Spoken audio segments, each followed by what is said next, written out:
Hello, I'm Rachel from Douentza Garden in Ireland, and you're very welcome to this May video. Now today I want to talk about the 8 gardening jobs that are topmost on my list for May, and perhaps they'll be topmost on the list for you in your own garden. So I guess let's get on with the video.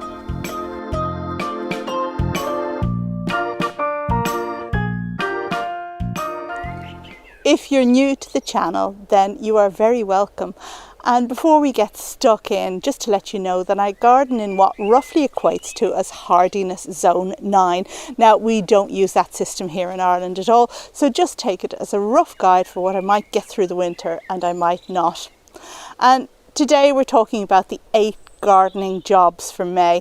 And I always feel that May is a time for cutting hedges, and in fact, that is the majority of what gets done here in May, although there are several important things that also need to be done elsewhere in the garden. And number one, I guess, on that list has me over here in this part of the garden to talk about annuals, because in May it is the time to start and perhaps finish planting out your annuals, in my part of the world anyway.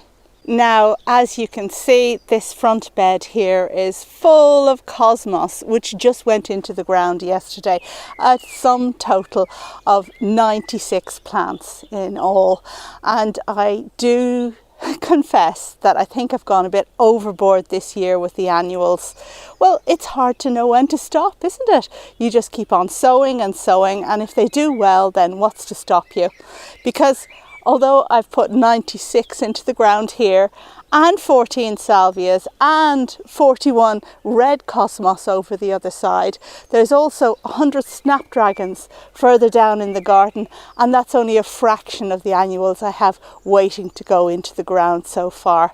So yes, May is the time for planting out annuals, but if, like me, you live in Ireland, then you do need to keep a good eye on the weather forecast, because we could still get frost now. It's unlikely, but it is possible. So if the weather forecast is for frost, then I'm going to have to come out here and put fleece over all of these annuals. Let's hope it's not.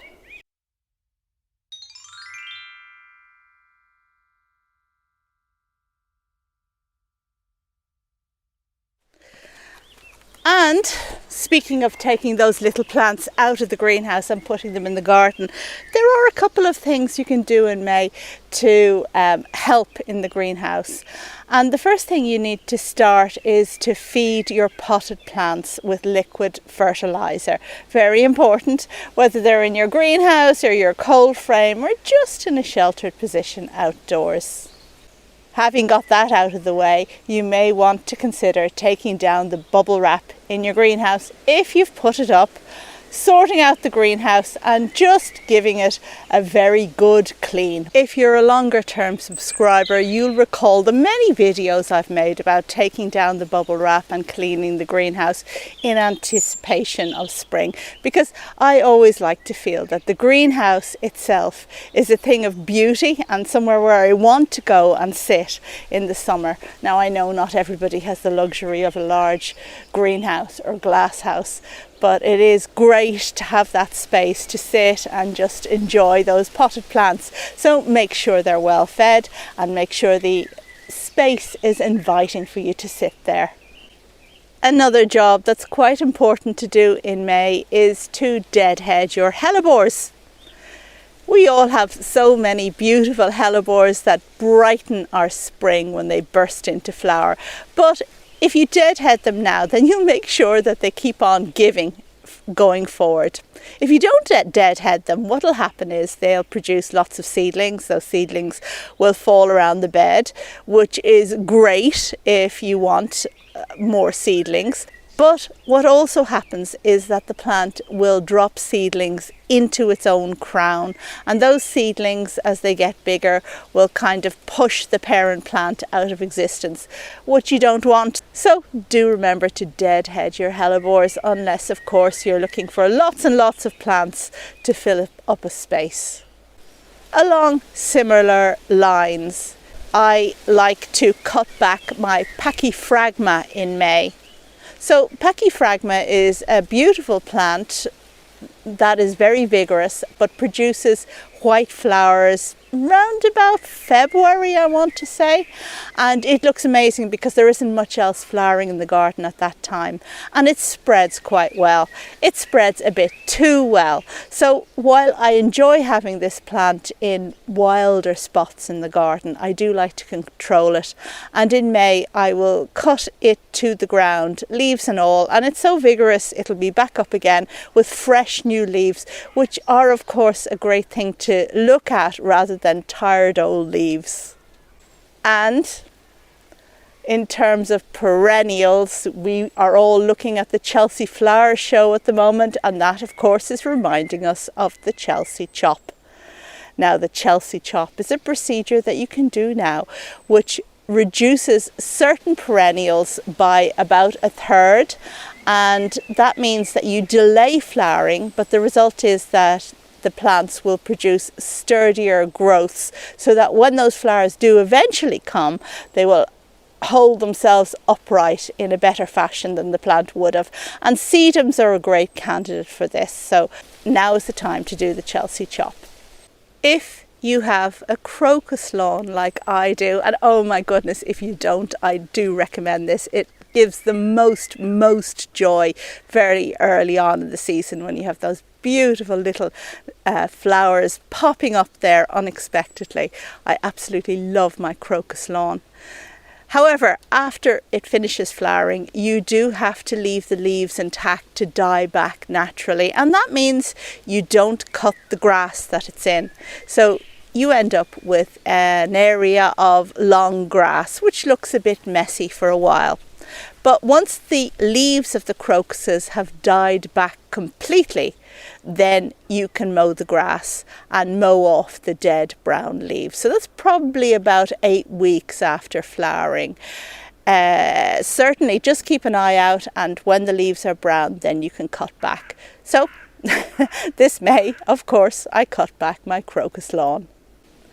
And then finally on to job number 8, and oh my goodness, this is a meaty one because it relates to trimming hedges. And if your garden is anything like mine, you will have lots of different hedges.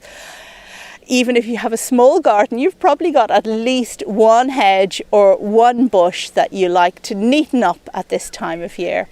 And I have a whole list here which I'll just take out of hedging that gets trimmed or cut back in May here.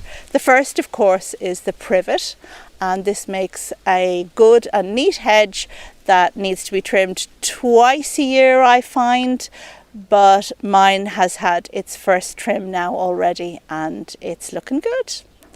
The second hedge or bush to be trimmed is the photinia, which produces those beautiful, lovely red leaves. But I suppose maybe about mid-May or end of May is the time to trim it back, just to neaten it up, especially if you're growing it as a hedge.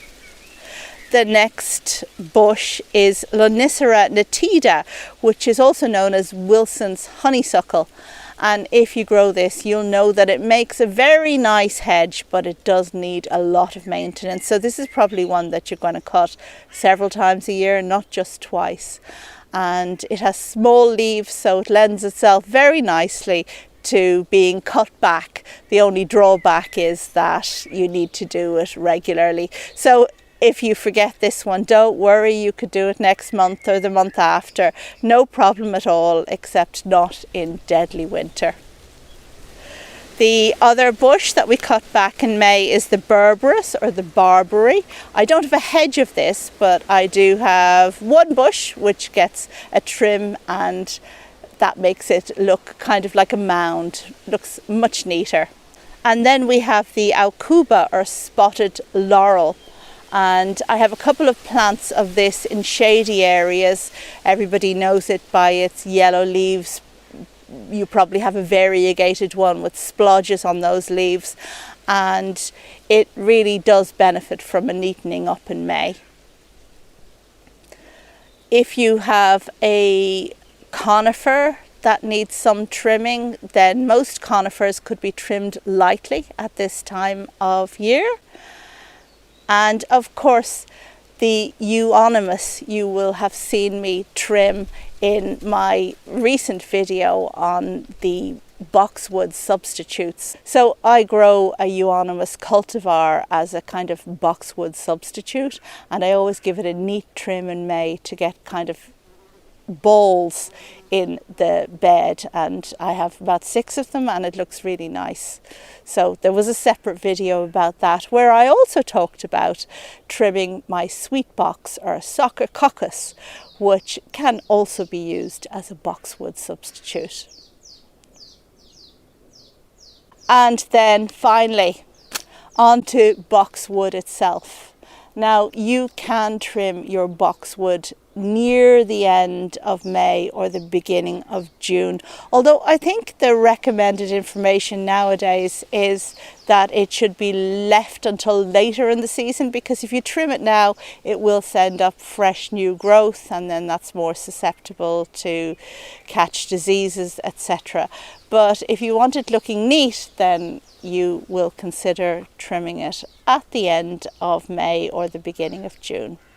And that brings me to the end of my list of 8 jobs for May, and I do apologise for those of you who I told that I would make a garden video this week.